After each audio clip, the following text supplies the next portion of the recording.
ঈদ মোবারক। খেলা তো শুরু হয়ে গেছে।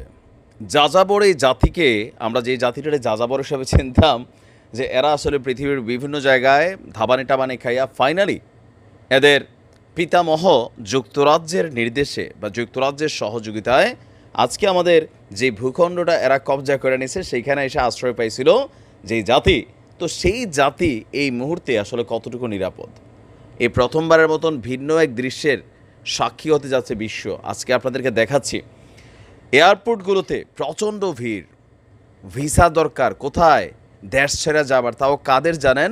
পৃথিবীর সবচেয়ে সুরক্ষিত রাষ্ট্রের মধ্যে যারা কি বলা হয় যে আমেরিকা সহ ইউরোপীয় ইউনিয়ন সহ ন্যাটো সহ সবাই মিলে যে রাষ্ট্রটারে সুরক্ষা দিচ্ছে, সেই রাষ্ট্রে আপনারা তাদের জনগণ থাকতে চান। আর আমাদের দেশ, আমাদেরটা দেখেন, ফিলিস্তিনটা দেখেন, গাজাতে দেখেন, খোলা, তারপরে এখানের মানুষকে ধাওয়াইও সরানো যাচ্ছে না। এটি হচ্ছে পার্থক্য। কারণ মাতৃভূমিটা কার? হাওলাইত্যা দখলকৃত নাকি নিজের? দর্শক, চাঞ্চল্যকর অবস্থান তৈরি হয়েছে। যে কোনো সময় ইসরায়েলে বড় ধরনের হামলা চালাতে পারে লেবানন। আমাদের গাজার বীররা কী করবে সেটা পরে। লেবাননের আমাদের যে হিজু বীররা আছে তারা একটা বড় ধরনের প্রস্তুতি নিয়েছে। আর গতকালকে 170টা মেশিন ঢুকাই দেওয়ার পর ইসরায়েলি জনগণের ভিতরে এটা ফিল হয়ে গেছে যে আমাদের এই যে আকাশ প্রতিরক্ষা সিস্টেম, তার মানে এগুলো দিয়ে মাল কারাবে না।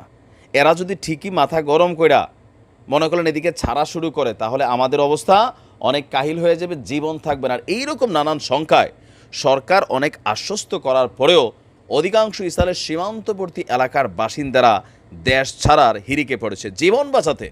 এখন তারা যাচ্ছে গ্রিসে। এসব বাসিন্দা এবং সেখানে স্থায়ীভাবে বসবাসেরও বন্দোবস্ত করছেন, যা স্থানীয়দের মধ্যে ক্ষোভ এবং উদ্বেগের জন্ম দিয়েছে বলে জানিয়েছে ইসরায়েলের সংবাদ মাধ্যম ডি মার্কার। বার্তা সংস্থা তাসনিমের হিব্রু বিভাগের এক প্রতিবেদনে বলা হয়েছে, হাজারো ইসরায়েলি পরিবার এখন গ্রিসকে তাদের অস্থায়ী বা স্থায়ী আশ্রয় হিসাবে বেছে নিয়েছে। আর এই ব্যাপক সংখ্যক ইসরায়েলির গ্রিসে পাড়ি জমানোর কারণে সেখানে অ্যাপার্টমেন্ট কেনার চাহিদা বেড়েছে। চাহিদার তুলনায় আবাসনের পরিমাণ কম থাকায় বাড়ি ভাড়াও অনেকটা বেড়ে গেছে। সম্প্রতি গ্রিসের ইভা দ্বীপের এক রিয়েল এস্টেট এজেন্সির মালিকের সাক্ষাৎকার নিয়েছিল দৈনিক ডি মার্কার পত্রিকার প্রতিবেদক ডর রৌফম্যান। তিনি বলছিলেন যে ইসরায়েলি অভিবাসনের ঢেউ রাজধানী অ্যাথেন্সের দিকে। বর্তমানে অ্যাথেন্সের উত্তরে শত শত ইসরায়েলি পরিবার পাওয়া যাবে যারা নিজেদের জন্য এরই মধ্যে একটি কিন্ডারগার্টেন এবং একটি এদের ধর্মের জন্য একটা স্কুলও তৈরি করে ফেলেছে।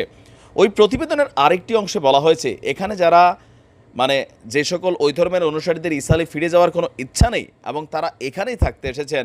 অ্যাথেন্সে বসবাসকারী এক ইসরায়েলি এবং গ্রিসে ইসরায়েলিদের একটি সামাজিক যোগাযোগ নেটওয়ার্কের ম্যানেজার তানিয়া ক্রোটেক্সি, তিনি বলছেন, আমি ইসরায়েলে ফিরে যাওয়ার কোনো সম্ভাবনা দেখছি না, কারণ রাষ্ট্র আজ নিরাপদ না।